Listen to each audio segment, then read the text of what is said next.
Чин хүчээр лампад гэсэн юм. Төгтөл багаар тэмдэглэж байгаа, дэглэлтэй ажиллаж байгаа. Чи зүгээр нэг л юм асуу. Яасаа бол юм. Спортын хэмжээг ТV-нээс одоо бараг 2 дахин хэмжээнд оруулж шийдэж чадлаа. Чи бүр 3 цаг орж ирсэн шүү. Ньюс чинь тэгээд болж байгаа юм.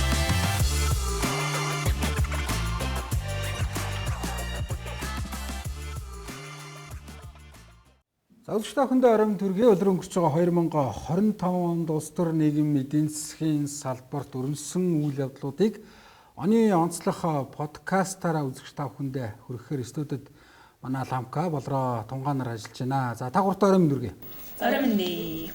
За тагуурын хувьд одоо ер нь өнгөрч байгаа 2025 он ямар он жил болж өнгөрөв гэж одоо хувьдаа дүнж ингээ тусдаа бас яг өөрөөсөө бодлыг товчхон хэдүүлээ.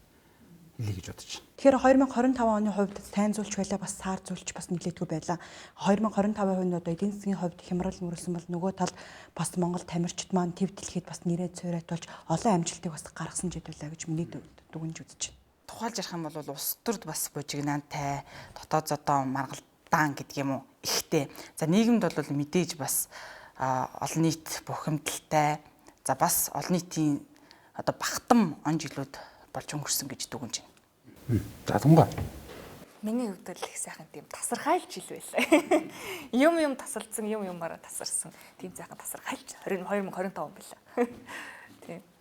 Яг мэдээж маш олон үйл явдал өрнөсөн те. За яг би бол өөрөө ингээд улс төрийн чиглэлээр мэдээлэл бэлтгэдэг сэтгүүлчийн хувьд улс төрийн хүрээнд ер нь өмнө нь улс төрийн энэ өнгөрсөн хугацааны түүхэнд бас болж байгаагүй анхудаа гэж хэлж болохоор ийм олон үйл явдал хууль эрх зүйн хувьд улс төрийн хувьд одоо эрх барьж байгаа энэ нам төрийг барьж байгаа энэ улс төрийн хүчнүүдийн хооронд энэ улс төрийн хүчнүүд дотор өрнөсөн.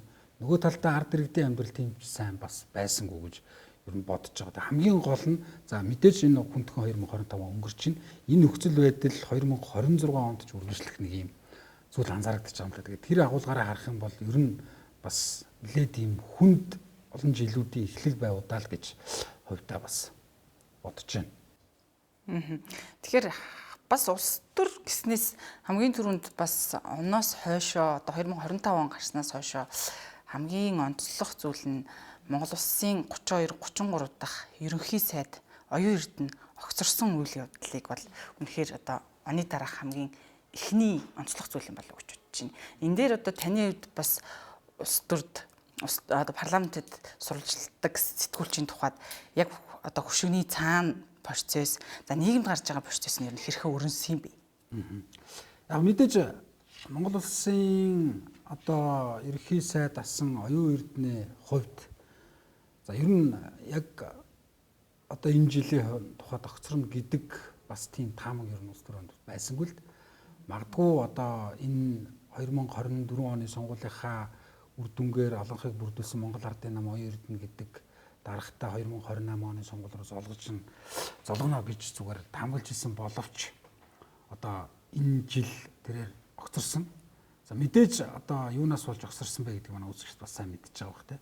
Ер нь энэ төр барьж байгаа хүмүүс, төр өдөрдөж байгаа хүмүүс ялангуяа энэ олонхыг бүрдүүлээ төрийн эрх барьж байгаа энэ намын хүмүүс хэрхэн яаж амьдрдгийг нөгөө талдаа ард иргэдийнхээ амьдрал ямар байгаа вэ гэдгийг тэр хүмүүст одоо жишээ нь мэдтгүй үгүй юу гэдэг нэг ийм одоо баян ядуугийн ялгаа гэдэг юм. Ийм зүйл болсон тийм хөндлөсөн. Мэдээж оюун эрдэнэ гэдэг хүний хүүгийн тансаглал те. Тэр зүйл бол ингээд нийгмийн сүлжээгээр дамжаад олон нийтэд ил болсон. За энэ нь ялангуяа залуучуудын маш их дургуутслыг хүргэсэн л. Одоо жишээ нь оюун эрдэнэ гэдэг хүний хүүхдийнх нь найз охин 10 сая төгрөгийн үнэтэй цүнх авч.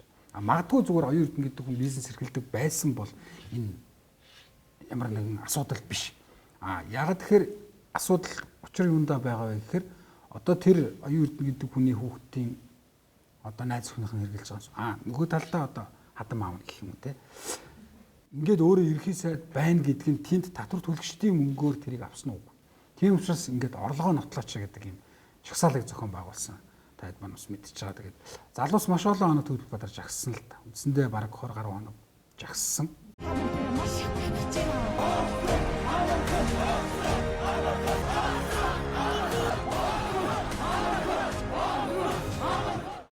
За ердэн ерхий сайд асны хувьд бол За төдийлөн яг энэ асуудал дээр тайлбар хэлээгүй. За хүн тухайн үед гадаад байсан санаж чинь те.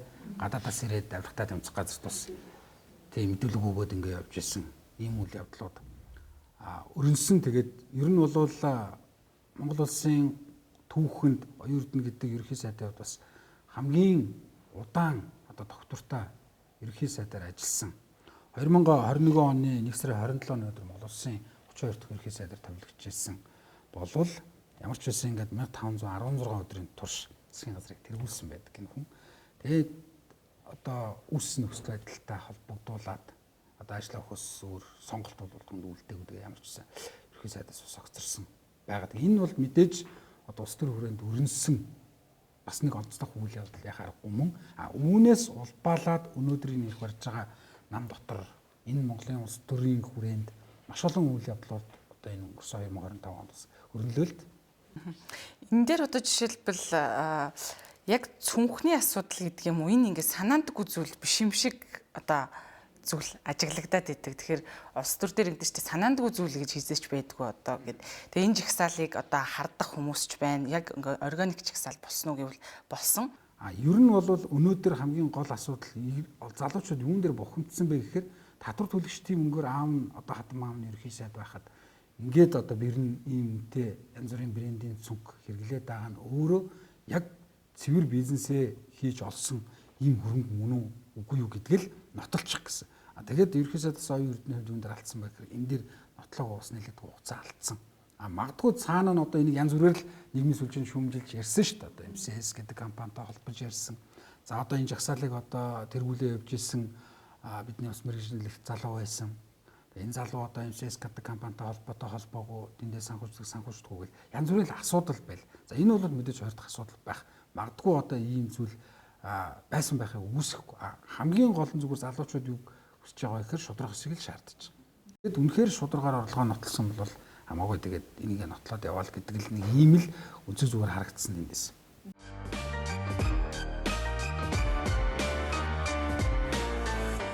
Дараагийн ерөнхий сайдын амжилт бол монголчууд бидний хамтын амжилт учраас бүх талаар дэмжиж хамтран ажиллах болно. Өнөөдөр ордонд хүч мөхсдөж байгаа ч олон нийтийн хүсэл эрмэлзэл огт өөр байгааг би мэднэ.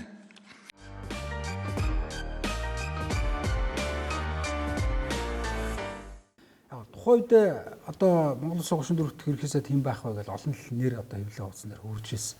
Амар Баясгалан, Учрал, Содбаатар, одоо Занданшитар гэл ямар ч байсан одоо ийм олон нэрс дундаас нөгөө л 60-70 оны ахнар ахаал гарч ирсэн. Тэгээд эдний нэг нь бол яхаарахгүй ерхийлэгчийн тамгын газрын дараа ажиллаж байсан Занданшитар байлаа. Эндээс зүгээр юу харагдаж байгаа вэ гэхээр Монгол Улсын ерөнхийлөгч улс төрд уг намаасаа татгалзсан мэдлийг илэрхийлэгч байх ёстой ийм хүн. Тэгээд өнөөдөр ямар процесс болж байгаа нэхэр зүгээр Занданшитар гэдэг хүн ерөнхий сайд болж байгаа нь өөрөө Монгол Улсын ерөнхийлөгчийн энэ Монгол ардын нам дотор даашаа Монголын төрд ямар их нэр нөлөөтэй байна вэ гэдгийг л нэг юм харуулж байгаа л процесс болж байгаа юм л да. Улс төрийн хөрөөнд том зургаар нь одоо харах юм бол тэгэхээр нөгөө түрүү хэлсэн шүү дээ. Энэ ахнар энэ өнгөрсөн 30 гаруй жил юу хийсэн бэ? Яаж улс эх орныг хөгжүүлсэн бэ? Гэд ингээд харахаар чаналтай зүйлүүд маш олон. Тэгэхээр одоо ахаал нөгөө нэмэгдүүний байрыг солиход нийлбэрийн чанар өөрчлөгдөхгүй гэдэг шиг ахаал нэг хүний оронд одоо ахаад нөгөө л хүн нь томилогддог. Эндээс бид бүхэн юу хүлээх вэ гэдэг ер нь бас итгэл алдарсан ийм зүйл нийгэмд байсан байх гэж зүгээр харагдаж байгаа. За оюун эрдэнэсээ тогтцорсон Пинг Занданшитар дарга бол ерөнхийсэд болсон. Тэгэхээр дараагийн Монгол Ардын намын дарга хэн бэ? Хэн болох вэ гэдэг юм асуудал үүсдэг. Тэнгүүт энэ дэр чи одоо нөгөө том хоёр фракц болчихж байгаа. Болоод үйлстэр бол нэлээ өрөсөн. Тэгээ сүүлдээ эн чин цагаан мөн нөгөө Монгол Ардын намын цагаан байрнаасаа халиад л ингэж явж гиснээд Монгол Ардын намын баг хурал болсон. Энэ дээр Улсын хурлын дарга Амар Баясгалан ерөнхийсээ Занданшитар хоёр нэр дэвшсэн. Зарлаас бол үгүй нэр дэвшүүлээгүй. 2 удаагийн санал хураалт болсон. Нийт баг хурлын 400 гаруй гишүүд оролцсон. За эхний санал хураалтаар бол Амар Баясгалан дарга 58% саналаар ялт байгуулсан. За ингээд дахин санал хураахад бол 85% саналаар ингээд ялт байгуулад баг хурлаас бол Монгол Ардын намын дарга амар ёсоглон болно гэдэг зүйлийг бол хэлсэн. За гэтэл Зандан Шидар дарга Үүнийг хүлэн болон түүний талынхан энэ санал хураалтын дүнг хүлээн зөвшөөрөөгүй. Ингээд дахиад нөгөө намж болов гэж хүлээж исэн улс төр дахиад ингээд бужигнаад хэлсэн. За яг нь Монгол Ардын намын даргын сумгаатай холбоотойгоор хууль зүйн дотоод иргэн сайд байсан. Энэ хоёр сайд амар ёсоглон даргатай холбоотой. За нүүрсний хэрэгтэй бодлол энэ хүн нэлээд холбоотой гэдэг ийм мэдээлэл бол маш олон нэг хэвлэлээр явуулсан, нэлээд хэдэн баримтуудыг ч дэлгэсэн. тэгийг эргээд сөхөж эхэлсэн. Тий. За тэгээд үүнтэй холбоотойгоор амар ёсоглон дарга ихэнх 48 цаг саатуулсан гэд яг энэ нөгөө Монгол Ардын намыг 3 удаа улсын их хурлын сонгуульд ялуулсан гэд нөгөө мандаж байсан амар ёсоглон дарга маань ер нь явж улс төрийн хамгийн муухан болсон Монгол Ардын намын хамгийн муухан болж хувирсан. За ингээд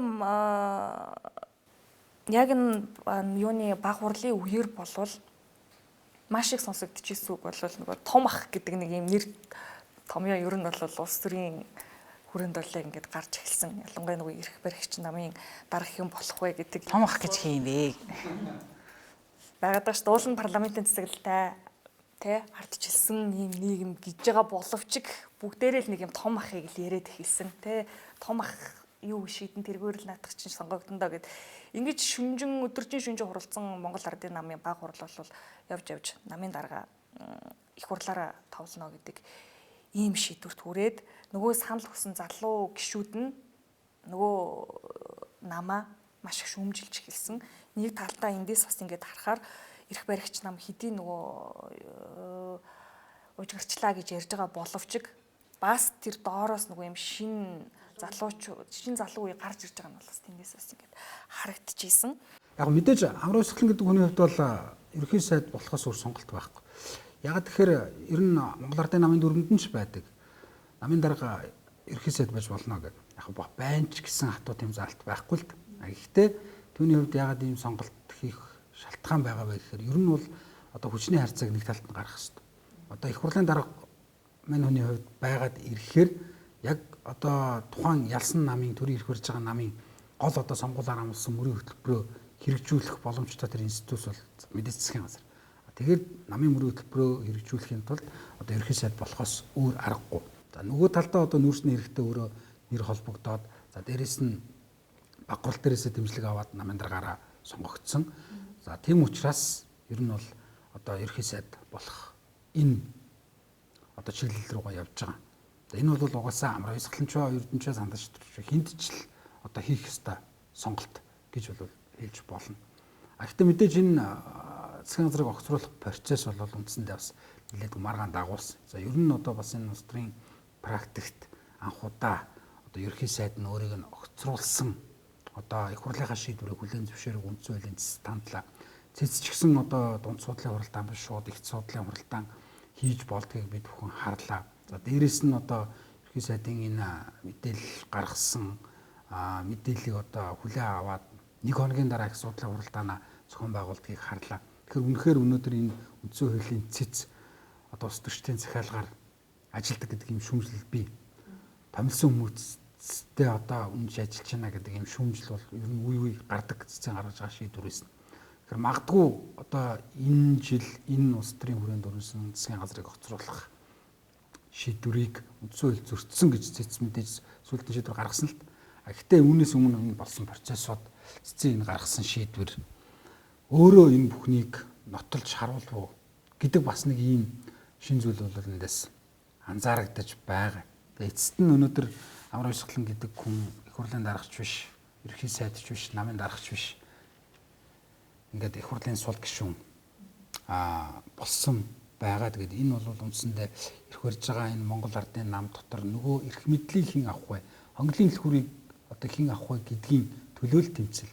Тэгэхээр энэ хүмүүс энэ тэмцлийнхаа төлөө одоо улс их орныг хөгжүүлэхийн төлөө энэ ард иргэдийнхээ амжилт авахыг шийдэхийн төлөө одоо хийж байгаа тэмцлүүгүй бол энэ бол мэдээж үгүй. Зөвхөн эрх мэдлийн төлөөх л ийм тэмцэл бол үндсэндээ энэ дээр бас явж байгаа.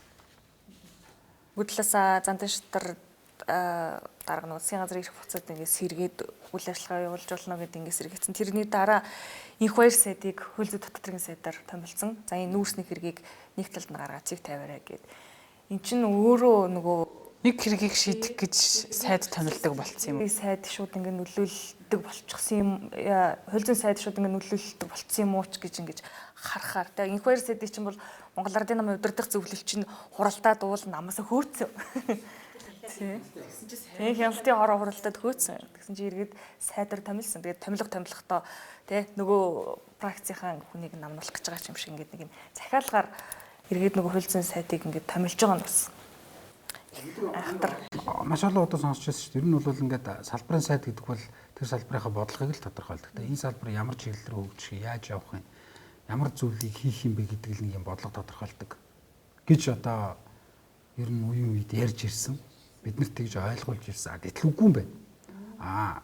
Салбарын сайд гэдэг бол бас хэрэг ярьдаг, хэрэг шүүдэг, хүн шүүдэг, ялангуяа хувь хүний асуудлыг ярьдаг. Ийм байж болдгийм байна гэдгийг бас энэ ерхий сайд зандарчдрын одоо хууль зүйн сайд байсан Мөнхбаатар гэдэг хүнийг оронд нь чөлөөлөөд оронд нь их баяр гэдэг хүнийг томилсон шийдвэрээс харж л байгаа юм да. Одоо дахиад засгийн газрыг огцруулъя гэд сөрөг хүч чинь бас ингэ босоод ирлээ шүү дээ. Тэг яг мэдээж ер нь бол энэ улс эх орны эдийн засаг туйлын хүнд байна. Тэгээд энэ засгийн газрын бодлого бол болохгүй байна. Ямар нэгэн шийдэлд хүрэхгүй байна л гэдэг ийм үндслэлээр бол засгийн газрыг огцруулах ийм одоо акц бол энэ оны төгсгөл дээр бас эхэллээ. Тэгээд ямар ч үсэн оны өмнө зүгээр одоо бас арайч засгийн газар огцорчихгүй юм шиг байгаа юм. Магадгүй он гараад энэ асуудал нийлээд хүчтэй яригдаж таарах байх гэж ерөөхдөө бас бодож байгаа. Засгийн газар ч гэсэн энэ дэцэдийн асуудлаа шийдэхгүй гэдэг юм яриа бол хэдийн гараад эхэлсэн байлаа. Зарим одоо чиглэлийн яамдынхаа сайд нарыг үлдээгээд бусдын цөөлн гол яамдынхаа сайд нар гэсэн үг. Үлдээгээд бусдын цөөлнч гэдэг юм нэг ийм асуудлууд гаргалгаанууд олон талаас нь л ярьж явах шиг байна лээ. Энэ бол мэдээж оны дараа бас яригдах байх гэж бодож байна. Нөгөө талдаа Монгол Ардын намын дарга өнөөдөр Учрал гэдэг хүн сонгогдсон. Ер нь энэ жил бас өрнсөн стресс хөрөөнд гарсан шийдвэрүүдийн нэлээд юм онцлог зүйл. Учрал гэдэг хүн бол одоо зандарч нар амрын шахлаа хоёрлаа намын дарга өрсөл дээрээс нэрээ татсан. За нэгэнт хоёулаа ингээд асуудал орчихсон учраас ер нь бол аль аль нь одоо намынч төр олон нийтийнч төр дэмжлэг ер нь авч чадахгүй гэж харсан баг. Тэгээд тухайд засгийн газрын хэрэглэх газрын дараагаар ажиллаж байсан Учрал Монгол Ардын намын даргад одоо өрсөлдөгчгүй ер нь бол өдөртөс зүйлээс нэр дэвшсэн.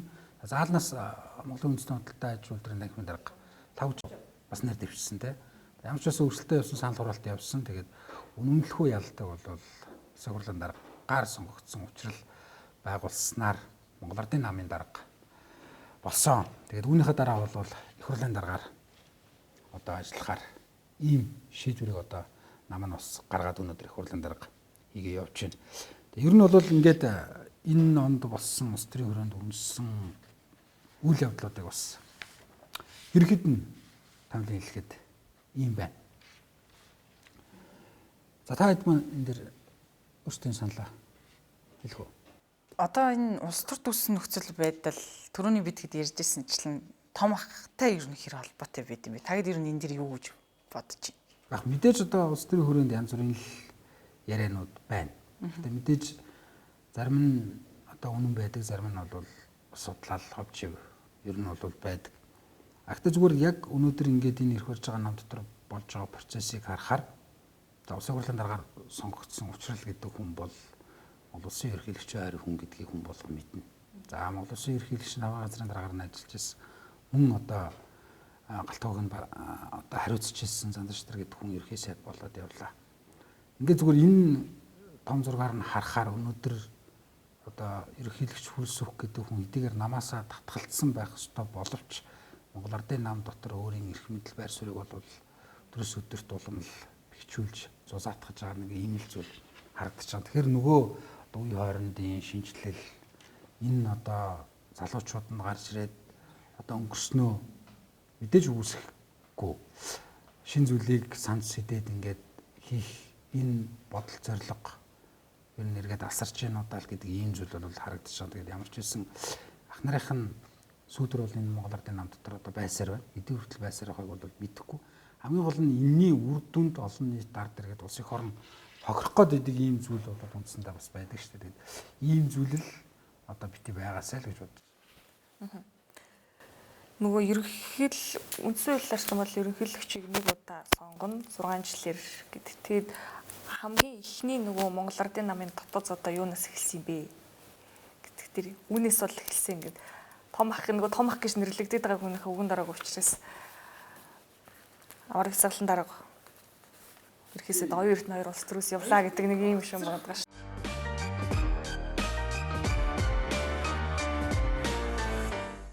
2017 онд Монгол Ардын нам хагаралтай болж ирсэн. Өнөөдрийн байдлаар бол хагаралтай болсон.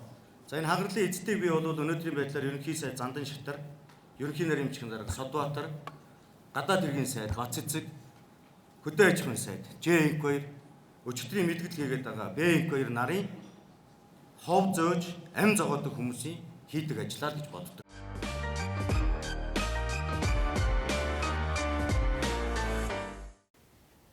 Оюутан гэдэг хүн огцорсон шалтгааныг тэрээр ажиллаа өгснөхийн дараа бас хэлсэн. Ерөнхий сайдчилгаан чинь санал хураалт болохын өмнө шулганы энэ дээр бас байр сууриа илэрхийлдэг.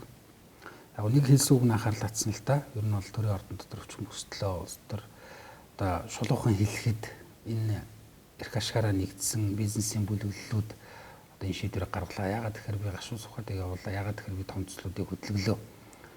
Энэ бол одоо маш олон хүмүүсийн бизнесийн хувийн эрх ашгийг хөндөжээ гэдэг ийм агуулгыг ерөөд нь хэлсэн.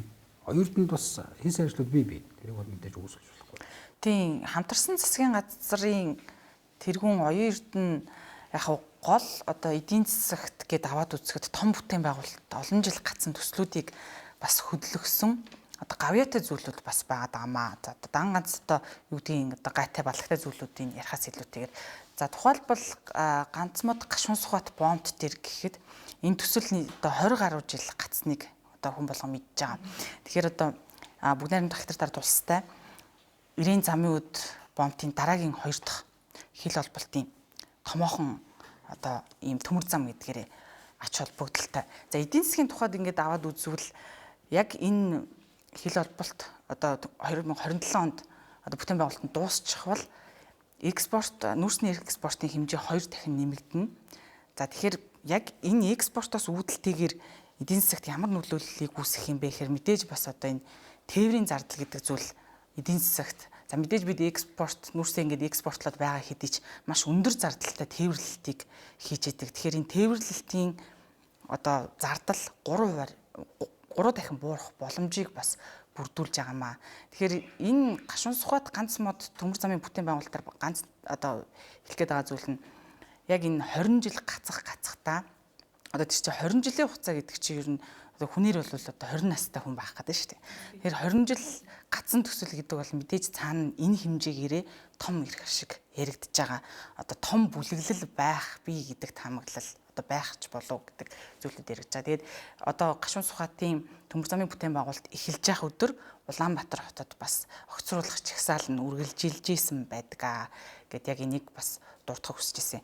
Тэгээд энэ төсөл мэдээж эхлүүлсэн сайн хэрэг болсон. Цаашдаа энэ төсөл мэдээж гацх уугүй юу яах вэ хүү гэдэг нь одоо бас төрийн ордонд Ганбат болон Баярмаа нарын гишүүд энэ харьбины гэрээг ер нь эргэж харах зүйтэй Монголд ашиггүй биш үү дээ. Одоо энийг сайжруулах цуцалж байгаад эргээ сайжруулъя гэж яриад байгаа. Тэгээд оюун эрдэнэ ерөнхий сайд бас энэ дээр тайлбар мэдээллийг өөрөө бас хийсэн байлээ. За тэгэхээр энэ өндөр ач холбогдолтой төсөл одоо харьбины гэрээг эргэн харах шаардлагатай гэдэг зүйлүүд одоо бол бас парламент дээр яригдчихин төр ороо байгуулад харьбины гэрээг дахин шинжилж засварлах шаардлагатай Монгол улсын талд ер нь ашиггүй байсан гэдэг зүйлийг Ганбат болон Баярмаа нарын гишүүд яриад за төр ороо байгуулнаа гэж одоо яриа явж байгаа. Тэгэхээр яг энэ дээр парламент дээр энэ асуудал яригдчих байхад мэдээж бас эсэргүүцэж байгаа гишүүд бас 20 гаруй байсан. Энэ гэдэг нь за энэ гашуун сухат ганц мод төмөр замын бүтээн байгуулалтыг дэмжих үгүй юу гэдэг дээр ер нь бас 20 гаруй гишүүд дэмжээгүй байдгийн бэлээ. Үүнийг бас сэргээд харуул бас сонирхолтой. Эдийн засагт ийм өндөр ач холбогдолтой 20 жил гацсан төслийг яагаад 20 гаруй гишүүд нь дэмжээгүй байдгийн бэ гэдэг зүйл бас анхаарал татна. За энэ мэтлэнгээр яриад ивэл гашуун сухат ганц мод дээр бол одоо үр өгөөж нь өндөр гэдэг нь за ажлын байр бол бас 1000 гаруйгаар нэмэгдэн ч гэдэг юм уу. Экспорт нүүрсний тоо хэмжээ одоо 83 сая байгаа бол 2 дахин нэмэгдэнэ гэдэг олон зүйлүүд байгаа. Тэгэхээр өөр ямар бүтээн байгуулалт төслүүд энэ гацаанаас гарсан бэ гэдэг дээр урааны төсөл байгаа шүү дээ. Тэгэхээр уран дээр ямар зүйлүүд боллоо? Ураны талаар. Тэг яг нь ер нь бол уран бол мэдээж одоо бас л бидний олон жил ярьсан мөнхийн сэдвүүд хэлчих гээд их хэлцдэггүй юм шүү дээ. Сүүлийн 28 жил яг ингээд уран гэдэг үгийг анх монголчууд сонссноос хойш болсон байдаг юм байна. Мэдээж Монгол улс бол нэг сая гаруй тонн ураны үнэтэй. Дэлхий дээр маш цөөхөн улс ер нь бол энэ ураныг ашигладаг байгаа. За одоо Монгол улс сая энэ жил одоо Орано Майник компанитай байгуулсан хөрөнгө оруулалтын гэрээ бол Дорногов аймгийн Улаанбаатарх суманд байгаа 2 ураны орд бий. Тэгээд энэ 2 ордыг бол ямар ч гэсэн ашиглах хөрөнгө оруулалтын гэрээг байгуулж чадсан. Энэ бол одоо энэ 30 орчим жил яригдсан яхаарахгүй том төслүүдийн нэг. Энэ төсөл бол бас амжилттай урагшилж чадлаа. За энэ төслийн хүрээнд бол мэдээж Монгол улсад маш хэмжээний хөрөнгө оруулалт бол ер нь орно. За бид өхөн чинь одоо оюутлогын гэрээг сайн муу болсон гэл энэ жил ч юм уу сонсгол зохион байгууллаа. Ер нь оюутлогын гэрээнээс хойш 2009 оноос хойш 3 дахь хөршийн хөрөнгө оруулалтыг одоо татж байгаа. 2 дахь тохиолдол одоо болж байна. Гэдэг агуулгаараа ингээд харах юм бол энэ бол мэдээж яхаа аргагүй эдийн засагт ач холбогдолтой. За дээрэс нь оюутлогын гэрээн дээрээсээ бид өхөн маш олон сургамжийг аваад ер нь энэ төслөөс одоо хавьяасгүй хувийг нь тий албан дээр суралцаад одоо энэ ураны төслөөс бол хувь шиг хүртнэ гэдэг ийм одоо гэрээг бол байгуулж чадсан. Энэ төсөл нийтдээ хэрэгжих хугацаанд 14 тэрбум доллар одоо ер нь бол эргэлдэн. За энэний талаас илүү хувь нь бол Монгол улсад 5 тэрбум гаруй доллар нь Монгол улсад шууд өгөөж болж орж ирэхээр. За дээрэс нь жил болгон одоо Улаанбаатарх суманд орон нутгийн хөгжлийн санд 1 сая долларыг одоо ингэж өгч яхаар гээд. Ер нь бол эдийн засгийн хувьд бас нэлээд юм ашигтай. Ийм гэрээ бол бас яг мэдээж ураантай холбоотой маш олон шүүмжлүүд байдаг.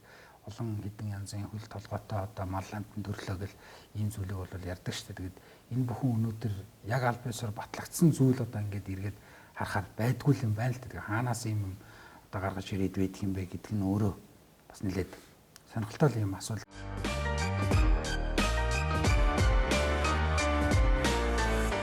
Энэ гэрээ амжилттай боллоо. Энэ гэрээ нь мөн ирээдүйн төлөөх амлалт юм.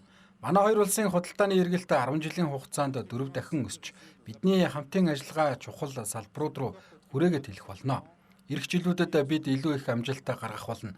Бидэнд ийм хүч чадал хүсэл эрмэлзэл бий. Төслийг амжилттай дуусгахад итгэл үзүүлж дэмжлэг үзүүлсэн та бүхэнд баярлалаа. Бид энэ түншлэлээ улам бүр баяжуулсанд итгэнэ гэдэгт та бүхэн итгэлтэй байж болно.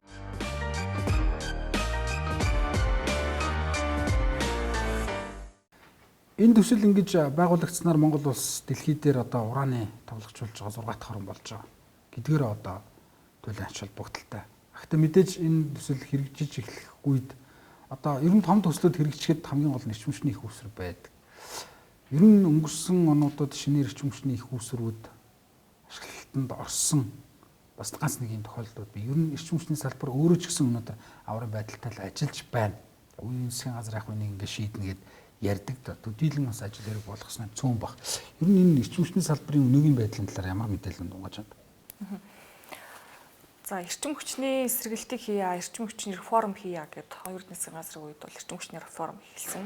За Шадар Сэдорч ганд ахалсан эрчим хүчний үндэсний хороо гэд хороо хүртэл байгуулсан. За тэгээд засгийн газар огцорсон. Тэгээ манайд нөгөө засгийн газарт огцорсон засгийн газартай хамт реформ маань бас ер нь бол зогсон байдал орцсон гэхэд бол нэг хэлсдэггүй. Яа тэгэхээр нөгөө төрийн бодлогын залгамж халаа гэдэг зүйл манайд байхгүй. Нөгөө улс төржилтөнд давмгаалаад байгаа учраас нөгөө гол салбаруудын маань үйл ажиллагаа бас хойноо ингэ тоцорчоод л байна л да. Тэрний нэг нь юу гэдэг тэгэхээр нөгөө манай хэдийн станц чинь бүр бараг 60 жилийн настай юм станцууд байгаа. Тэгээд ер нь бол Улаанбаатар хотын дулааны хэрэглээний 32%, за төвийн бүсийн эрчим хүчний 16%-ийг хангадаг 55 жилийн настай ТИЦ 3 гэхэд энэ намар бол дэлбэрсэн ашиглалтын инженер нь амиа алдсан нэг юм харамсалтай мэдээтэй. Өвөл бид нар одоо хүлтгүү яах уу гэдэг юм айцтай бол нийслэлчүүд намартай зоолгосон. За энэ станц дээр бол дахин гал гарсан. За ингээд энэ гал гарсан шалтгаан нь юу байсан бэ гэхээр нөгөө олон жил ашиглалтаа хугацаанд дууссан нөөц тоноглолгүй нөгөө ашиглаж ирсний л орн энэ дээр ингээд гарч байгаа байхгүй. Тэгээд энэ бүхнийгээ одоо нөгөө бүр аргаа ядаад гэдэг шиг нөгөө орон нутагтч тэр нийслэлдч тэр эрчим хүчний сайд удирдлагуудад нь эрчим хүчнийхээ яам нөгөө станцууд дээрээ лам хүртэл авчирч ном уншилж хүртэл үзсэн ийм намрал бид нэр хэдийн эрчим хүчний салбар бол ингэж биднийг бас ингээд ухтлаа. Тэгээд энэ дундуур эрчим хүчний реформ болвол нөгөө үн нэмсэнтэй 2024 оны 11 сард цахилгааны үннийг нэмсэн. Реформ хийнгээд нэг үн нэмсэн. Тэгээ үүнээс хойш бол яг дөрвдөө урагшилсан юм бол байхгүй. Тэгээд нөгөө үн нэмээд олсон орлогоо яасан гэдгсэн чинь эрчим хүчнийхээ урсгал зардалтаа зарцуулсан. Яг нөгөө томоохон хөрөнгө оруулалт хийсэн юм уу, сурвалжлагыг сайжруулсан юм уу гэхлээр бас яг юм дөрвдөө юм бол байхгүй. Яг тэгэхээр энэ чинь нөгөө төрөөс олон жил үнийг ингээ хүчээр барьсан, маш их алдагдaltaй ажиллаж ирсэн ийм салбар дээр реформ хийнэ гэдгийг мэдээж олон жил шаардна.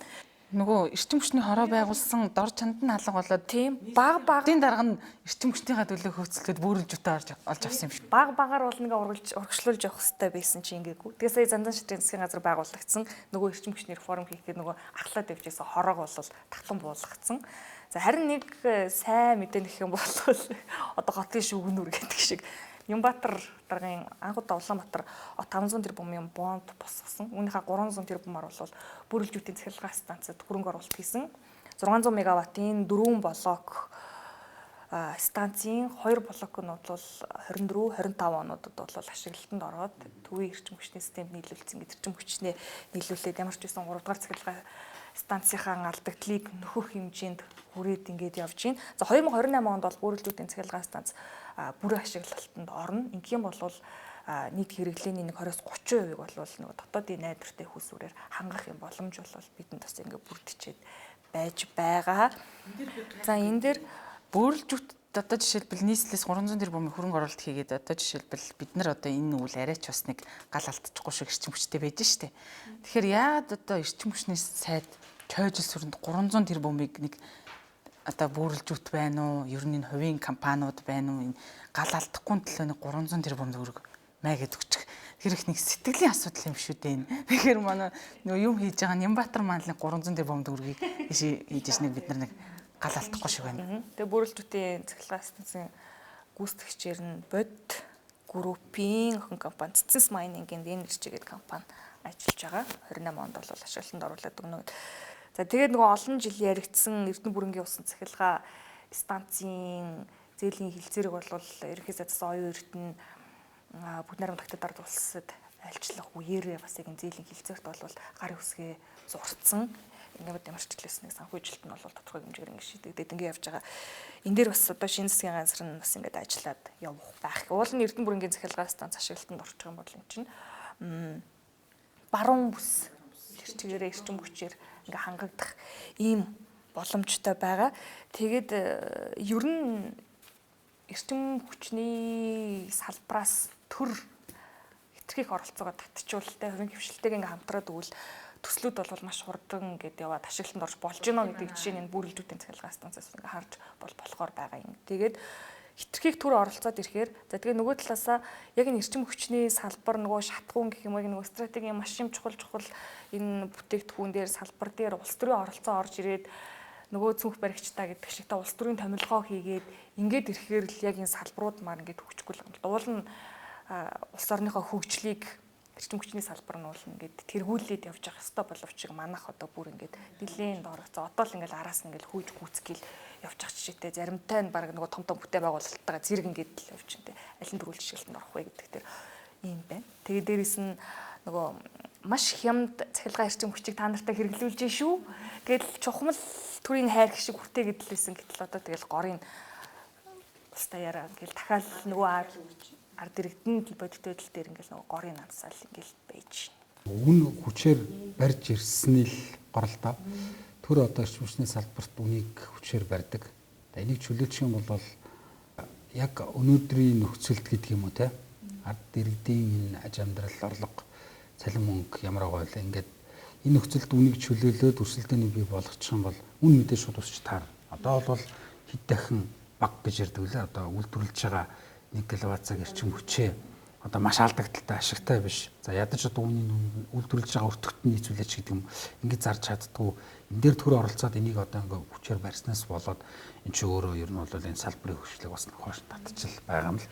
Тэгэл нөгөө улс төр давмгаалаад байгаа учраас сайн нөгөө улс төр ингээ бужигнаж хавцад сайн жишээ нөгөө эрчим хүчний маш чухал хууль жишээ нь орж ирээд болно хилцэгдээд явж байгаа хэвчээсэн боловч энэ онд бол хуулиа жишээ нь чойжил сүрэн сайд оруулж ирж бас чадсангүй гэдэг. Нэг талдаа яг эдийн засгийн хямрал үүнд нөлөөлж ийн гэж байгаа боловч нөгөө талдаа бас ард иргэдэд таалагдах гэсэн бас төрийнхний одоо бас санаа ардны явж байгаа болоо гэж боддоо шүү дээ. Жишээлбэл эрчим хүчний салбарын үнийг нэмлэхэд ер нь альва салбарын ямар нэгэн бүтээгдэхүүний үн нэмэгдлэхэд төрлүүгээ иргэдэн шууд дайрдаг.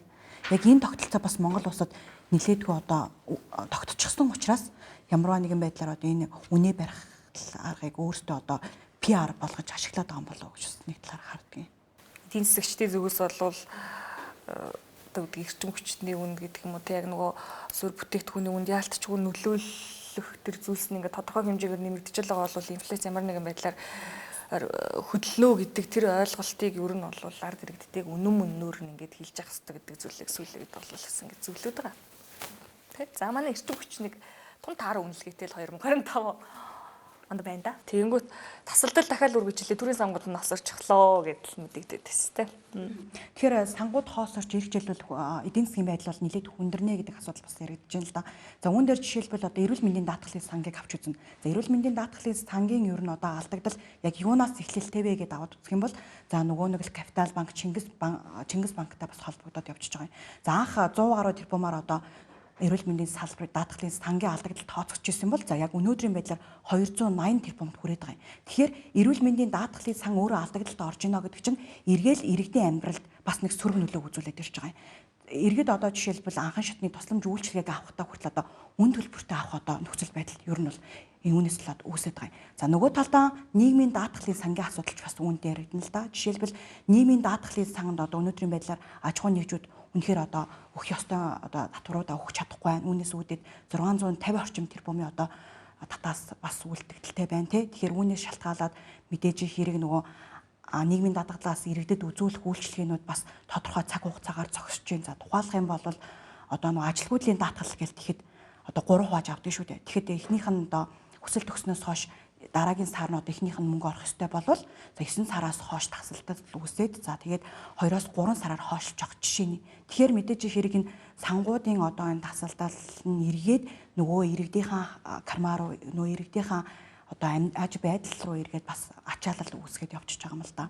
Тэгэхээр хэрвээ урт хугацаанд ер нь яг одоогийн байгаа нөхцөл шиг яг энэ сангууд маань өртөө байсаар байх юм бол иргэд маань нэг талдаа бас л нөгөө нэг цалин тэтгэвэр гэж ярьдаг шиг ингээд эрүүл мэндийн тусламж үйлчилгээгээ хүртэл одоо нөгөө өөрийнхөө карманаас дахиж мөнгө одоо гаргаж төлж одоо үйлчилгээ авах шаардлага үүсэж байна л да. Тэгэхээр үүн дээр бас түр засаг анхаарах шаардлагатай болов уу гэж бол миний зүгээс бас харж байна. За яг хөө түр одоо зарим салбар руу хэтэрхий их орж ин жишээлбэл одоо эрчим хүчний салбар руу гэдэг чинь штэ.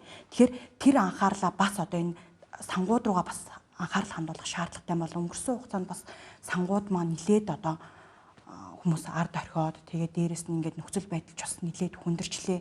Тэгэл энэ дээр бас ер нь анхаарах шаардлагатай байна гэж миний сая бол эндээс нь болоосаа имлгүүд чинь нөгөө им тарианд хүртэл тасалтаад ирлээ шүү дээ тий. Нөгөө төлөвлөгөөт нөгөө яаралтаагаас бусад үйлчилгээг ингээд хоошлуудлаа гэл. Тэгээд эргээд нөгөө хүмүүс татвар төлөөд идэг нөгөө татвар төлснийхөө үр ашиг ингээд авах гээд тэгэнгүүт нөгөө санаа осорцсон гэдэг нөгөө зохистой зарцуулалт байхгүй учраас эндээс авахуулаад тэгсэн хэрнээ татвараа төлсөнгүүгээд аж ахуйн нэгжийнхэн дансыг ингээд харчихад байгаа хэрнээ. Эмнэлгүүд дээр жишээлбэл аваад үзгээд сүүлийн жилүүдэд ер нь яг эрүүл мэндийн байгууллагаар үйлчлүүлэх хэрэгтийн тоо бол 30 орчим хувиар нэмэгдсэн гэдэг үзүүлэлт байгаа. Энэ хэрээрээ нөгөө төрийн эмнэлгүүд, улсын эмнэлгүүд маань ачаалан дийлэх юм болчихсон. Тэгэхээр энэ мэдээж хэрэг иргэд нэг талдаа татвараа төлж байгаа учраас за нөгөө талдаа бас үйлчилгээг авах хэрэгцээ бас шаардлага байгаад шүү дээ. Тэгэхээр иргэдэд одоо бас ядаж эрүүл мэндийн тусламж үйлчилгээг нь энгийн үзүүлье гэдэг байдлаар одоо хувийн одоо эмнэлгүүдтэй гэрээ хийгээд за мэдээж хэрэг тодорхой хэмжээний татаасыг одоо даатгалын сангаас олгоод явъя гэсэн боловч за энэ нөхцөл байдал эргээл нөгөө даатгалынхаа мөнгийг өгөхгүйгээс болоод нөгөө хувийн эмнэлгүүд нь эргээд үйлчлэгээ үзүүлэхэ болох жишээнд ингэ хүрчгээд л байна л да. Яг энэ дээр нэг гарсан нэг алдаа нөгөө гүйцэтгэлийн санхүүжилттэй холбоотой нэг ийм систем рүү шилжсэн шүү дээ. Тэгэхээр гүйцэтгэлээрээ санхүүждэг болчихоор эмнэлгүүд одоо илүү гүйцэтгэл гэх юм уу. одоо хуурамчаар одоо машин гинээр тайлбарлаа л да. Хоёр хүн үзүүлээгөө байхад одоо нэг хүний хийлгсэн эмчилгээ үйлчилгээний төлбөрийг хоёр хүн үзүүлсэн гэдэг байдлаар ингээд бичлэлт хийгээд тэрнийхэн дагуу энэ даатгалын сангууд нь өсөр байгаа. Энэ чинь өөрөө бас эргээд энэ сангууд хүндрэх нэг юм нөхцөл болсон. Тэгэхээр энэ гүйцэтгэлийн санхүүжилтээ илүү боловсронгуй болгох юм уу эсвэл энийг одоо болох юм уу гэдэг нэг ийм шийдлээ ер нь олохгүй бол одоо сая ингээд оны төгсгөл рүү харахаар цалин тэтгэврээч тавьж чадхааргүй хэмжээнд хүрлээ гэдэг ийм зүйл яригдлаа шүү дээ. Яг сангийн сайд нь үүсгэл байгаа нэг. Гэхдээ бодит байдал дээр энэ үнэн байна лээ. Жишээ нь одоо төрийн албан хаагч нар ч нөгөө янз бүрийн ажлаа урамшуул гэдэг зүйл авдаг. Гэтэл энэ мөнгө нь бол үндсэндээ байхгүй хасагдсан. Зөвхөн үндсэн цалингаа авна. Тэгээд янз бүрийн урамшуул байхгүй л гэдэг нэг ийм одоо зүйл байгаа байхгүй. Тэгэхээр ер нь энэ сангуудынхаа асуудлыг бас нэг талд нь гаргаж угаасаа зэрэглэх шаардлагатай юм байна лээ. За улс төр бүтээн байгуулалтууд за ингээ эрчим хүчний салбар гэдэг юм олон салбаруудаас нийгэм дээр гэхэд өрнсөн хамгийн бас нэг чухал үйл явдал бол багш нар эрүүл мэндийн салбарын одоо чагсаал цуглаан за боловсролын салбарын тухайд бүр ажил хайсан ийм зүйл боллоо. Боловсролын салбарын олон жил төвчж ирсэн. За 2024 онд гэхэд хоёр талд хилцээр хийсэн.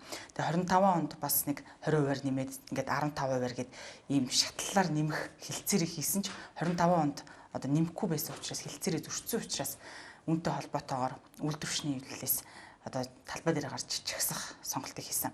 Тэгэхээр нийтдээ 13 хоног чагссан байдаг. Боловсролын салбарын одоо 1995 оноос хойш ингээд 9 дэх тохиолдлын чагсаал болж байна. 9 дэх тохиолдлын чагсаал дээр онцлог ганц зүйл нь нийтдээ ингэж чагсны үр дүнд 76% цалингаа нэмүүлэхээр болж байна эх хонд. Өмнөх 8 чагсаалыг авч үзвэл ингэж 76% буюу өндөр одоо цалингаа нэмүүлсэн үр дүнтэй чагсаал байгаагүй юм байна. Энэ ч утгаараа ер нь 13 хоног бас боловсролын салбарыг доголдуулан байж чагсны үр дүн гарч ийн гэж хэлж болохоор тэр үндсэндээ яг нэг удаад шууд 76% нэмэхгүй ч гэсэн үе шаттайгаар эхлээд 50%-аар дараагаар нь одоо 26%-аар 11 сарын 1-ээс нэмэхээр болсон. Тэгэхээр гар дээр авах мөнгө нь яаж өөрчлөгдөж байгаа юм? За тэгэхээр одоо яг нийслэлд ажиллаж байгаа залуу багшийн жишээнээр авч үзье л да. Жишээлбэл нийслэлд ажиллаж байгаа залуу багшийн хувьд бол үндсэн цалин сая 484 мянга байгаа. За үүн дээр нэмээд залуу багшийн тухайд гэдэг юм бол бусад нэмэгдийг авахгүй хоолны нэмэгдэл авдаг юм лээ. Тэгэхээр яг одоо гар дээр авж байгаа үндсэн цалин бол хоолныхоо мөнгөтэй нэлээд сая 200 мянга төгрөг. За тэгвэл 1 сарын 1-ээс багш нарын цалин 50% нэмэгдснээр яаж өөрчлөгдөх юм бэ гэх юм бол за үндсэн сая 200 мянган төгрөгийн цалин авч байгаа залуу багшийн тухайд сая 900 мянган төгрөгийг бол гар дээр авах боломж бүрдэж байгаа юм лээ. Энэ дээр мэдээж хэрэг олон жил ажилласан. За тэгээд дээрэс нь орон нутагт ажиллаж байгаа багш нарын цалин бол мэдээж хэрэг үнээс өндөр байна. За тухайлах юм бол орон нутагт ажиллаж байгаа багш нарын тухайд гэх юм бол одоо аймагт ажиллаж байгаа багш нар бол 20% нэмэгдэл. За бүр суманд ажиллаж байгаа багшийн тухайд аваад үзэх юм бол 40% нэмэгдлийг бол цалин дээрээс нэмж авч байгаа. Тэгэхээр за орон нутагт жишээлбэл ажилласан багшийн тухайд гэх юм бол орон нутгийн нэмэгдлээ авч ийн. За тэгээд дээрэс нь олон жил ажилласны нэмэгдэл, за зэргийн нэмэгдэл, за үүн дээр мэдээж хэрэг нэг анги даалтын нэмэгдэл зэрэг нэмэгдлүүд бас орж байгаа. Тэгэхээр олон жил ажилласан багшийн тухайд жишээлбэл яг өнөөдрийн байдлаар яг гар дээрээ нэг 2 сая 100 орчим мянган төгрөгийг авч ийн гэдэг тооцоолыг бол боловсролын яамнаас гаргасан юм билээ. Харин он гараад ер нь цалин нэмэгдснээрээ за олон жил ажилласан нэмэгдэл авдаг. За багш нарын тухайд гэх юм бол ойролцоогоор за 3 сая 53 мянган төгрөгийг бол одоо яг гар дээрээ авнаа гэдэг тооцоолол гаргасан билээ. Тэгэхээр үндсэндээ цалин 50% нэмэгдснээр тухайн багш нарын гар дээр одоо очиж байгаа бодит цалин нэлээдгүй нэмэгдэнэ гэж үнээс бас харж болохоор байна. За тэгэхээр боловсролын салбар, эрүүл мэндийн салбар хоёр дээр зөвхөн одоо нийгэмд үүсэж байгаа зөвхөн төрийн албан хаагчид энэ хоёроор төсөөлж болохгүй л дээ. Одоо ахмадууд байна. Эрүүл мэндийн салбар, боловсролын салбар гэдэг ингээд бусад салбаруудад бас энэ цалин өснө хүрэлцэхээ болсон гэдэг зүйлээр эрүүл мэндийн салбар дээр жишээлбэл яг хаа ерхөөний төсөвдөр 10-аас 15% нэмэгдэхээр тусгасан ч гэсэн бид нар энэ сангуудын мөнгө олоод 75 хүртэлх хувиар нэмэх боломж байна гэж чин бүрэн сайд мэдгдсэн. Тэгэхээр яг амлалтаа өгсөний дагуу яг 75% нэмэх байх. Ахмадуудын маань тухайд үнэндээ одоо 8 сарын сүүлчээс эхлээд чагсаал цуглаан зохион байгуулсан. Одоо үнэхээр ахмадууд 600 мянган төгрөгөөр 500 мянган төгрөгөөр сард амьдрахад ямар ч боломжгүй учраас нэмхээс өөр одоо гадаа чагсахаас өөр сонголт байгаагүй. Тэгэд яалтчгүй 1.5 сая болгоно гэдэг нь манай Монгол Улсын төсвүүдээр одоо ямар ч боломж одоо сул орон зай байхгүй л дээ. Тэгэхээр инфляци харж байгаа 8.6%-аар л ахмадуудын тэтгэврийг нэмэх боломж байна гэдэг эх оноос одоо ахмадуудын тэтгэвэр 8.6%-аар нэмэгдсэн. Ер нь бол ард түмний амьдрал туйлын хүнд байна. Цалингаа нэмгэж хөвлөг хөдөн гадаж агсчин. За дээрэс нь одоо ингээд шатхундаа очрлоод хэлж чинь. Шатхууны одоо хомсдол гэдэг зүйл 24 онд бас гарч ирсэн. Нэг сар орчим. Тий. Бүтэн нэг сар болж ирсэн. Гэтэл энэ 25 онд бас л ахаад гарлаа. Тэгээд энэний одоо шалтгаан нөхцөл ер нь юу байна? Шатхууны дараалал зогсох гэдэг чинь баг сүүлийн 2 сард үргэлжиллээ. Баг манай нийслэлчүүд гэлтгүй баг орон нутагт амьдралынх нь баг нэг хэв маяг те тэр өдрийн хийх ажлынх нь баг нэг төлөвлөгөө болтол нь баг ингээд тасаглаа шүү дээ. Манай улсын хувьд нэг шатхууныхаа 95%-ийг Орос улбаны улсаас 5%-ийг бүгд найрамдагтад дард улсаас авдаг. За тэгээд Орос улбаны улсад Орос Украины дайм бол ингээд нэлээд удаа 2 жил орчим үргэлжилж штэ тий. Тэгээд дотооддоо эдийн засаг хүндрээд эхлэхээр нөгөө шатхууныхын экспортод бас асуудал үүссэн. Ингэнгүүт нөгөө манай улсад яг н дайны нөлөө болвол тэгээ шууд бусаар ингээд нөлөөлж байна л да. Шатхуун дээр болвол тэгээд 2 сарын хугацаанд амтны сайд болвол шатхууны нөөц нийлүүлэлт хивийн хомсдол үүсээгүй өдөр болгон татаа авалтыг хийж гинэ гэд мэдэгдээд лээсэн. Тэгээ сая нэг шинэ дид сайдтай боллоо штэ. Бүүн хилэн болж. Тэгээ инх төвшин сайд дид сайд усныхоо маргааш нь мэдээлэл хийсэн. За нийт нөөцийнхөө 50% нь хүрэхгүй ийм нөөцтэй бид нар байна. Орос улбаны улсаас шатхууны нийлүүлэл тасалдаж эхэлсэн. Хомсдол үүснэ үнэн гэдгийг бол 2 сарын орчмын дараа баг бид нарт ингээд үннийг хэллээ. Яг нь 8 сард Орос улбаны улсын нефтийн бүтээгдэхүүний үйлдвэр дээр гал гарсан. За 8 сард ер нь сургууль цэцэрлэг ороод буцалж явах үед л одоо баруун бүсээс эхэлтээ шатхууны хомсдол эхэлсэн. Ус яг энэ баруун бүсээр шатхуун байхгүй байна гэд Улаанбаатарт хэвэн байсан ч гэсэн. Яг уу энийг тодруулахад мэдээж одоо тухайн Орос улбаны улсын үйлдвэрт гарсан та холбоотойгоор нөөц ер нь багассан л байсан, нийлүүлэлт багассан байсан. Гэхдээ энэ дээрээ юу гэдгийг яг өдий хэмжээнд хүрнэ гэж одоо салбар яам нь засгийн газар тооцоолоогүй нэг алдаа гаргасан. Бид амар их баярлж маш их бензин үрсэн болоод ийм хомсдол үүсгэсэн гэдэг. Сүүл рүү одоо өөртөө элэгдэн буруудаа шүү дээ. Тэгээ яаж 100 жилээр явах болмоор байна. Тэгээ болрогийн хэлдэг бол яг үнэн баггүй гэдэг чинь те бүр намраас хойш ясна шатхууны нийлүүлэлт хийм байна л гэдэг нэг ийм л тайлбарыг өрнө бол тасралтгүй л ингээл өгөөлээс.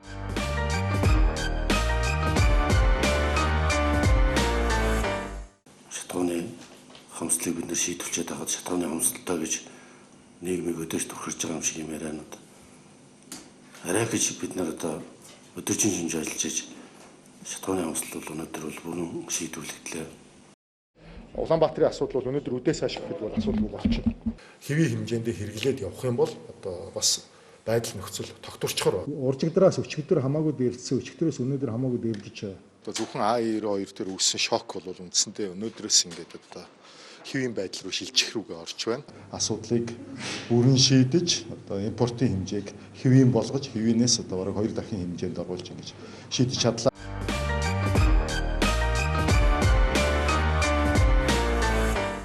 Тэгээ хэрэглээ яагаад огцон өссөн бэ гэдгсэн чинь 100 жил ирснээс болоод хэрэглээ өссөн үүнээс болоод тэр эрэлтээ нийлүүлэлтэнд гүйцэждэггүй байна гэдэг тайлбарыг бол салбар юм өгöd байгаа. Тэгэд яг үнэхээр тийм юм уу гэхэлэр эн чинь дахиад нөгөө төрөөс шатхууны үнийг маш удаан барьсантай л холбоотой байгаа байхгүй. Уул нь бол манайд чинь шатхуун импортлдог 180 орчим аж ахуйн нэгж бүртгэлтэй байгаа гэж байгаа үйл ажиллагаа бол. Тэрнийх нь 2010 л яг нөгөө жижиглэнгээр борлуулалт хийдэг. Тэгээ одоо бидний хэрэгцээнд ингэ нийлүүлдэг байгаа байхгүй. Тэгэнгүүт яаж нэг тэгэхээр тэр нөгөө 20 ингээ байнга ингээ бариад гарчин тэд нар чинь ашиггүй учраас үлдсэн нөгөө 160 хэд чинь шууд уул уурхаа руу шатгуунаа авчиад нийлүүлчихдэг. Тэгээ тэрнээсээ шууд ашигаа аваад ингээ явчихдаг. Тэгээ ашиггүй байгаа учраас нөгөө энэ жижиглэн руугаа орж ирэхгүй. Тэгээд нөгөө жижиглэн дээр байсан аж ахуйн нэгжүүд маань за жижиглэн чинь ингээ ашиггүй байна гингүүтэй нөгөө уул уурхаа руугаа зарим нь одоо ингээ шилжиж эхэлж байна гэж байгаа байхгүй. Тэгээ одоо нөгөө шатгууны омсдлоо нөгөө 180 орчим мань бүртгэлтэй байгаа бүгдэн дээр нь ярьж чадахгүй зөвхөн нөгөө жижиглэнгээр борлуулдаг нөгөө хэд дээр л яриад байгаа. Тэгэнгүүт нөгөө хэд нь савныхаа боломжоор ингээд нөөцлүүд байдаг. Тэгээд одоо за гингүүтээ юуныхаа стратеги ач холбогдол бүхий бараа бүтээгдэхүүний хангамж нийлүүлэлтийг дэмжих тухай хууль гэдэг ийм хуулийг улсын хурлаар батлуулаад одоо энэ хуулийнхаа хүрээндээ нөгөө 20 аж ахуйн нэгжтэй шатхууны нөөцийн сав бариараа гэж 500 орчим тэрбумын төгрөгийн зээлийг одоо толгох гэж байгаа 17% хүүтэй нөгөө оруулж ирсэн бүтээгдэхүүнийг нь барьцаалаад тэгсэн хэрнээ нөгөө үнэ чөлөөлийн энийг нөгөө ингээд чөлөөтэй орхиод нөгөө зах зээлийн зарчмаар үйл ажиллагааг нь явуулъя гэдэг нэг юм алсын хараатай нэг юм том зургаар нь харсан юм бодлогыг илээгийн салбарт ингээд хэрэгжүүлэхгүй л байгаад байна л да. Үүнээс нь болоод л одоо өнөөдрийн хэрэглэгч бидний наачаа нуруунд дээр бол шууд ингээд ачаа ирж байгаа. Яг ингээд харахаар өнгөрч байгаа 2025 онд одоо энэ шатхууны хомсдол заа багш нар эмч нар маань жагс цуглаа цалингаа нэмүүллээ гэдэг олон шин сорилтууд бол байлаа. Хуучин бидний өмнө тулгамдчихсан олон асуудлууд байгаа шүү дээ. Энэ нийслэл Улаанбаатар хотын төвчрөл, энэ агарын бохирдлын асуудал, агарын бохирдлын асуудлыг жишээ нь энэ шийдэж чадсан уу? Тэгэхээр энэ жил нийслэлчүүд агарын бохирдлыг бууруулах чиглэлд бас тодорхой арга хэмжээнүүдийг авч эхэлсэн. За 2019 оноос хойш сайжруулсан түвшийг хэрэглээнд нэвтрүүлжсэн бол энэ жил хэрэглээнээс одоо бүрэн хаалж хагас коксыг бол хэрэглээнд бүрэн нэвтрүүлээд байна. Тэгэхээр хагас коксыг одоо 11 сарын дунд үеэс эхлээд ер нь гэр хорооллын айл өрхүүд маань бүрэн одоо хэрэглэж эхэлсэн. За үүнээс хойш сар гарны хугацаанд бол үндсэндээ за агарын бохирдол нэг 20 гаруй хувиар буурсан гэдэг тооцооллыг бол албаныхан гаргаад байгаа юм. Гэхдээ мэдээж хэрэг агарын бохирдлыг одоо дан ганц гэр хорооллын яндангуудыг одоо байхгүй болгоод бууруулах дарга бол байхгүй шүү дээ. Тэгэхээр мэдээж хэрэг одоо орон сууцчлах төсөл хөтөлбөрүүд хэрэгжүүлэх цаашдаад бүр одоо нийслэлийн гэр хорооллыг одоо хийн түлшинд шилжүүлэх гэдэг асуудал бас яригдж байна л да. Энэ хүрээнд бас одоо эхний 50000 айлыг одоо хийн түлшинд шилжүүлэх ажил маань хилцсэн явж байна. За эх сарын 30 гэхэд бол одоо 50000 айлаа бүрэн одоо хийн түлшинд холбоно гэдэг мэдээлэл бол байна. Тэгээ одоогийн байдлаар бол нэг 5 өрхийг хийн түлшинд одоо шилжүүлчихэд ингэж байж байна л да.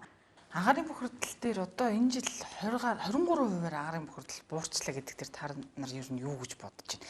Одоо энэ дээр жишээлбэл яг судлаачдын зүгээс ингэж хэлээд байгаа юм л та. Яг мэдээж кокс шилжснээрээ тодорхой хэмжээнд одоо агарын бохирдлын чанарын индексийг бууруулах уу гэвэл бууруулнаа. Гэхдээ энэ 20 гаруй хувиар буурж байгаа дан ганц энэ одоо хагас кокс шилжснээрээ агарын бохирдол буурчлаа гэж ойлгож бид нар болохгүй. Яагаад тэгэхээр мэдээж энэ чинь Улаанбаатарт жил болгон ямар цаг агарын нөхцөл байдалтай байх, хэр хурд тундас орох уу гэдгээс шалтгаалan энэ агарын бохирдол их байх, бага байх нь одоо хэмжигдэж идэг болохоор энэ жил бас харьцангуй их хурд тундас орсон 10 сард 11 сард энэ одоо 23% агарын бохирдлыг бууруулсанд бас гол нь үзүүлсэн. Тэгэхээр манай иргэд галаа ихтүүлэхгүй юм шүү. Тэгэхгүй бол дан ганц одоо хагас кокс шилжээд 23% буурчлаа гэхээр манай иргэд чинь утаагүй болцсон юм шүү. Тэгвэл ингээл хагас кокс тэр чигээрээ шилжээл одоо цаашдаа бүр ингээд явчвал 100% утаагүй болчих юм шүү гэдэг дэр бас нилээдгүй реакц үзүүлж ирсэн. 23% буурсан юм уу гэдэг дэр. Цагаагаар бол нөлөөлдөг гэдэг юм эрчим хүчний сайд маань хэлсэн байдаг үстэй. Салхи гарахгүй учраас утаатай байгаа даа. Нэг өгчсдэг тайлбар байдаг үстэй. Агарын бохирдлын одоо үндсэндээ бас 30 орчим хувийг бүрдүүлэх чинь автомашины утаа юм. Зам дээр байдаг. Энэ ер нь бол өөрөө маш хортой. Агаарт тархаад хүний эрүүл мэндэд шууд нөлөө үзүүлдэг. Яг тэгэхээр энэ автомашины яндангаас маш олон хүнд элементүүд ялгардаг юм байна. Одоо ялангуяа одоо энэ хөдөлгөөнд орсон автомашинууд маань ихэнх нь нөгөө нүрс яндар гэдэг зүйл байдаггүй. Тэгээ энэс одоо шалтгаалаад ер нь бол энэ автомашинаас гарч байгаа яндангийн энэ утаа бол агарын бохирдлын 30 орчим хувийг бүрдүүлдэг гэсэн статистик гарчихсан байл. Энийг одоо жишээ нь яаж шийдэх юм бэ гэж. Энийг бол мэдээж дан ганц нэг бүх машинууд нүрс янда хийнэ гэж байхгүй. Энэ автоцомын нэвтрэх чадварыг ер нь энэ түвжрэлтэйгээр тэмцэж энийг шийднэ. Яг өнгөрсөн хугацаанд бас нийслэл хийсэн хэд хэдэн ажлууд байна. Түвжрлийг бууруулах. Гэхдээ тэр нь яг шууд бас үр дүнгээ өгсөн үгүй гэдэг нь өөрөө эргэлзээтэй. Тухайлх юм бол одоо Улаанбаатар хотод өнгөрсөн жил нэлээд их зам заслаа шүү дээ. Та анзаарсан бол ер нь бас болж бүтэж байгаа зүйлийг болж бүтэж байгаа гэж хэлэх хэрэгтэй баг. Нийтдээ 190 км замыг Улаанбаатар хотын хэмжээнд зас чинчилсэн юм байна. Энэ нь өөрөө нөгөө хөдөлгөөний эрчмийг илүү нэмэгдүүлэн тийм учраас зам дээр хичнээн түвжрэлтэй ч гэсэн удаан зогсохгүй байх ийм одоо эрг нөлөө үзүүлдэг юм байна. Яг олон төслүүд хэрэгжүүлж байгаа. За жишээ нь дүүжин тээвэр гэдэг одоо түвжрэлийг бууруулах чиглэлээр дүүжин тээврийн ажил бол үндсэндээ 2024 онд эхэлсэн. За одоо 2025 оны 3 сард эхэлсэн. Одоогийн байдлаар бол энэ дүүжин тээврийн ажил 74% гүйцэтгэлд 2026 онд ашиглалтанд оруулах гэсэн юм зорилтыг дэвшүүлээд ажиллаж байгаа жишээд за метро гэдэг одоо монголчуудын баг мөрөөдөл шахуу ийм зүйл байгаа шүү дээ. Одоо ямар ч байсан 19 км метротой болно. Зэд байгаа. Тий одоо тэгэл ямар ч байсан бид нар бол одоо суучих байх л гэж найдаад байгаа шүү дээ. Одоо энэ 28 онд бас метро маань ашиглалтанд орохоор болсон. Энэ оны төгсгөл дээр сая 12 сарын 20-д орчим одоо 2 дахь шатны тендерийг зарласан байлаа. За эхний тендерийг бол өнгөрсөн жил энэ жил ихээр зарласан 27 компани санал ирүүлсэн, гадаадуудад нийлсэн. За энэ 27 компаниас ахаад одоо 2 дахь шатны тендерийг зарлаад сонгон шалралтыг бол хийгээд оны дараа тодруулах ингээд төлөвлөж байгаа юм байна лээ. Тэг ямар ч байсан одоо хотын дараа Нямбатар хэлж байгаагаар бол 26 онд багтаад нөгөө газар шороны ажил нь эхэлнэ гэдэг ийм төлөвлөгөөтэй ажиллаж байгаа юм байлээ. Тэгээд гихмичлэнгээр яг хуу нийслэл дээр бас одоо хийгдэж байгаа энэ төвжирлийг бууруулах, за энээсээ одоо улбалаад энэ агарын бохирдолд одоо бууруулах чиглэлээр хийж байгаа ажлууд бол ер нь байна.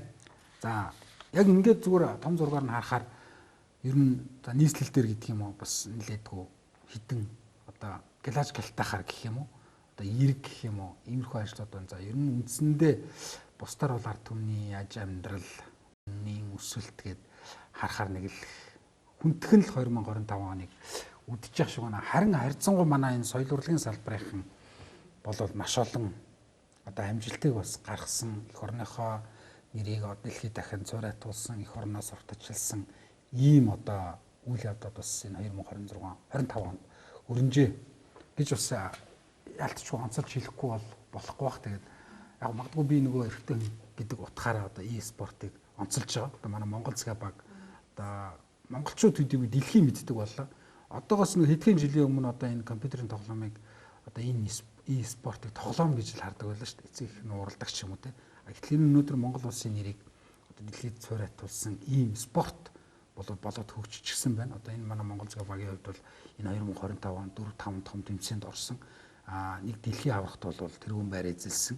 Ингээд Монголцыг мэддэг хүмүүс Монгол улсыг мэддэг болж байгаа гэдэг агуулгаар нь харах юм бол энэ e-спорт гэдэг зүйл өөрөө зүгээр нэг компьютерийн тоглоом биш. Спорт болтлоо хөгжижээ гэж. Тэгэхээр яалтчгүй энэ одоо 20 эдгээр настай залуучууд бол эх орныхоо нэрийг бас одоо энэ өнгөрч байгаа 2025 онд дэлхийд дахинд дурсгаж сурталчилж чадсан ийм амжилттай бас үйл явдал болж өрнжээ. Бас нөгөө сагсан бөмбөгийн түүхэнд гэхэд бас өндөр амжилт үзүүллээ шүү дээ манай эмэгтэй баг. Тухайлбал одоо эх орондоо бас ингээд эх орныхоо эмэгтэй тамирчдыг 3-9-3 дээр мөнгө медаль хүртэлхийг одоо авахыг хараа сууж байгаа сайхан л юм. Тэгэхээр одоо энэ мэдээж одоо зүгээр нэг Америкийн багийг хайцсан шүү дээ. Нэг жилийн процесс шүү. Бидний хувьд одоо Америкийг сагсан бөмбөгийн эх орныг хожно гэдэг бас гавьяатай гар барах уу. Одоо манай эмэгтэй баг маш олон жил хөдөлмөрлсөний үр дүнд эх орондоо бас мөнгө медаль хүртсэн бас их сайхан байна. Энэ бол яг багийн спортын төрөлтэй дэлхийн одоо аргад оролцоод бид байр эзэлж гин гэдэг бол тэр дундаас гсэн бөмбөөр ер нь энэ спорт илүү цаашаа хөгжих боломж байна гэдгийг манай энэ охтууд харуулж чадсан л та. Тэгээ бүгдэнд нь Монгол улсын ерөнхийлөгч гавьяацал бас хүртээсэн юм сайхан үйл явдал болж байна шүү дээ. Залуу гавьяатуудтай хэлжлээ шүү дээ. Технологийн салбарт ч гэсэн манай улс бас чамгүй энэ жилээс гавья байгуулсан. Тэгээд дөрөвдөх юм бол чинь Улаан аймгийн 9-р ангийн сурагч Ууган Баяр гэдэг тий дрон кодчлолоор дэлхийн авраг болсон байсан. За энэс гадна бас нэлийн хүүхдүүдээс бид төлөөлүүлээд Ууган Баярын тэлчлэлийн дутдаг нэг болохоор байхгүй. Тэгээ нэг физикал ашиг тий үнэхээр хүмүүсийг бас нэгтгэлээ шүү. Бараг нөгөө соёлын яамны маань ажлыг бараг хийлээ шүү дээ. Тэгээ нөгөө аял дан нөлөөгөөр бид нар чинь нөгөө нэг аялал жуулчлалыг татах тэр ажлыг хийлээ шүү дээ. Манай ундрам сайд хэлсэн юмсэн шүү дээ. Нөгөө 3 эсрэг 3-аар тэгээд нөгөө Монголцоо дэлхийд дахин сурталчилнаа гэсэн чинь тэднэр нь үжээ тавигдсан тий. Бараг тэднэрээр чинь нөгөө Монгол гэдэг улсаа мэддэг бодлоод бараг жуулчтан. Тэгээд 2025 оны аялал жуулчлалын яамны хийх ажлыг манай Netflix хийгээд өгчлөө. Монголыг одоо дэлхийд дахин одоо таниулчлаа. Одоо харин энэ зун ер нь бид нарыг маш олон аялал жуулчлал тэр дундаа энэ Солонгос улсаас ирэх жуулчдын тоо маш олон байх нь одоо энэ статистик тоо судалгаа за энэ аялал жуулчлалын компаниудтай холбогдож байгаа байдлаар бас харж болохоор. Тэгэхээр бид нар бас энэ аялал жуулчлалын салбартаа энэ зам бэлэн бэлтгэл байдлаа хангах нь бидний бас нэг үүрэг болчихлоо л доо. Үндэсний наадам бол бас ярихгүй харахгүй тий. Хамаа. Гол одоо бид нөгөө талаар бас энэ тэмцээн уралдаанд оролцож байгаа хүмүүс ер нь ингээд дэлхийд дахинд Монгол гэдгийг одоо таниулсан бас үндэсний өвөл өмчлөлийг ер нь дэлхийн нийтэд таниулах бас том алхам боллоо гэж миний хувьд харж байна. За тэгээ үүнээс гадна мэдээж хэрэг инжилийн наадам бол маш онцлог наадам боллоо. Өмнө жилүүд одоо бид нэр ингээд наадам үзэл тэнгуут нутгийнхан дов жалганы үзэл гэж ярьдаг гэсэн шүү дээ. Яг тийм үзэл инжилийн хувьд бас харьцангуй гайгүй үзэгчд бас соёлж чинь нөгөө талдаа бүхчүүд маань дан ганц одоо юу гэдгийг дивжэн дээрээ ганцхан өөрийнхөө одоо юу гэдгийг нутаг усныхаа дивжэн дээр одоо бэлтгэлд гарахаас илүүтэйгээр одоо найз нөхдөөрөө ч юм уу те эсвэл ингээд өөр одоо бэлтгэл хийдэг анд найзуудаараа ингээд бас бэлтгэлд гардаг болсон байна. Энэ ч бас ингээд үндэсний бүхийн хөгжил бас ямар одоо шин шатанд гарч байгаа юм бэ гэдгийг бас харуулсан үйл явдал боллоо гэж бодож байна л да. Жишээлбэл инжилийн одоо улсын наадмын төрөө бүгч одоо Баянгор аймгаас тодорлоо шүү дээ. 70 гаруй жилийн дараа Баянгор аймгаас одоо бас тодорлоо. Тэгээд ингээд Стжон гэхэд ингээд 12 мянган хүний судалтай гэдэг ч аахгүй. Тэгэхээр ингээд Стжон дүүрэн хүн байхад ингээд шинэ хүн ингээд одоо хүмүүсийн ярьдгаар зэгт үеийнхэн гараад ирсэн. Тэгээд гараад ирээд ингээд төрүүлээл ингэсэн чинь Стжонд байгаа хүн болгон ингээд босоод ингээ хонгор нутаг гэдэг жишээлбэл доолж байгаа байхгүй. Тэгэхээр тэрнээс ингээ харагдж байгаа нэг зүйл нь хүмүүс бас ингээ нутгархаг үзэл бас хайрцангуй гайгүй болчих. Энэ одоо Монголын өв соёл шүү гэдгийг бас хүмүүс маш сайн ойлгодог болчих гэдэг юм. Өвтөлцөн бүгдээ бүгдээрээ нөгөө өсвөрийн төрөвтэйгээ бүгдээрээ нөгөө тайзан дээр гарч анхны удаа ингэж байна гэдэг. Айгуу юм нэгдмэл юм наадам болсон юм болов уу гэж энэ жилийн наадмыг бас харсан.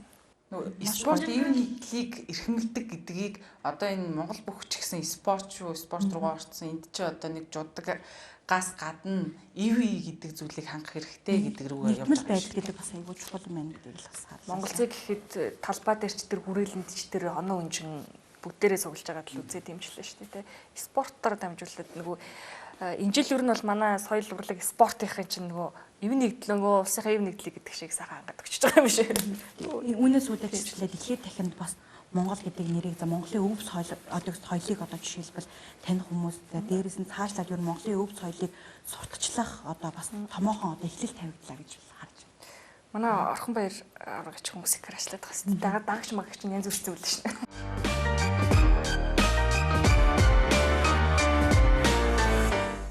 Арландас үлсч та бүхэнд баярлалаа. Өдөр өнгөрч байгаа 2025 онд улсын хоронд орсон үйл явдлыг үлсч та бүхэнд оны онцлог подкастаараа хүрлээ. Үлсч та бүхэнд шинэ оны мэдрэлээ сайхан баярлалаа.